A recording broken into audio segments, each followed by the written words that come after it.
이튿날 예수께서 갈릴리로 나가려 하시다가 빌립을 만나 이르시되 나를 따르라. 빌립은 안드레와 베드로와 한 동네 베세다 사람이라. 빌립이 나다나엘을 찾아 이르되 모세가 율법에 기록하였고 여러 선지자가 기록한 그 일을 우리가 만났으니 요셉의 아들 나사렛 예수니라.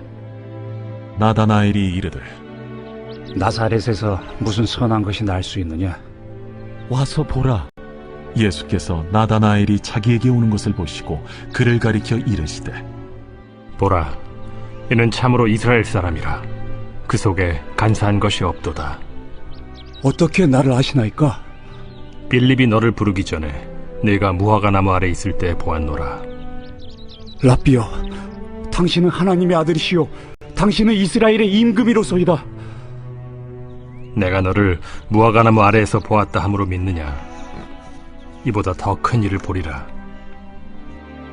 진실로 진실로 너희에게 이르노니 하늘이 열리고 하나님의 사자들이 인자 위에 오르락 내리락 하는 것을 보리라.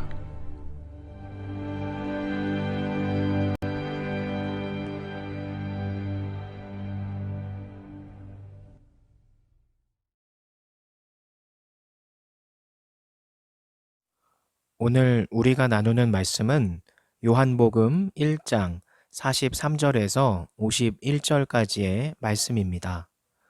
이 본문의 말씀은 전체적으로 빌립과 나다나엘이 예수님의 제자가 되는 내용을 담고 있습니다. 이 나다나엘은 빌립으로부터 예수님의 출신 배경에 대해서 듣고 예수님에 대해 처음에는 부정적인 반응을 보이죠. 그런데 직접 예수님을 만나자 자신의 은밀한 삶까지도 아시는 예수님을 하나님의 아들로 인정을 합니다. 예수님의 비천한 출신 배경은 사실 그의 제자들에게조차도 문제가 되었습니다. 그러나 하나님은 인간의 상식을 초월해서 일하신다는 사실을 이 나다나엘과 빌립이 제자가 되는 사건을 통해서 이야기해주고 계십니다. 더 자세히 우리가 알아보면 이 요한복음은 예수님이 처음 제자들을 부르시는 대목에서 그들의 의심을 숨기지 않고 가감없이 기록을 하고 있습니다. 예수님의 부활에 대한 도마의 의심을 비롯해서 성경에서 의심은 사실 자연스러운 것이죠. 그만큼 정확하고 꾸밈 없는 사실을 기록한 것이 성경입니다. 그래서 더욱 신뢰할 수 있는 하나님의 말씀인 거죠. 나다나엘은 예수님의 출신 배경 때문에 그분을 의심했습니다. 나사렛과 같은 천한 곳에서 메시아가 나타날 것이라고는 도저히 믿을 수 없었기 때문이죠. 그는 경건한 사람이었지만 어쩔 수 없는 인간의 한계와 편견을 가진 사람이었습니다. 그만큼 당시 나사렛은 열악한 지역이었지요. 이처럼 예수님의 예상 밖의 등장은 모든 사람을 혼란스럽게 만들었습니다. 그것은 사람들의 기대에 상당히 어긋났기 때문입니다. 그러나 이것은 하나님이 인간의 무지와 그분의 전능하심을 드러내기 위해 사용하시는 방법임을 우리는 알아야 합니다. 하나님은 연약한 다윗이 골리앗을 이기게 하심으로 약한 자를 통해 강한 자를 부끄럽게 하셨으며 나사렛 예수가 십자가를 지시는 방법을 통해 온 인류를 구원하셨습니다. 그분에게는 외적인 모습이나 조건이 문제가 되지 않습니다. 그분은 우리의 생각과 상식을 뛰어넘는 위대한 분이시죠.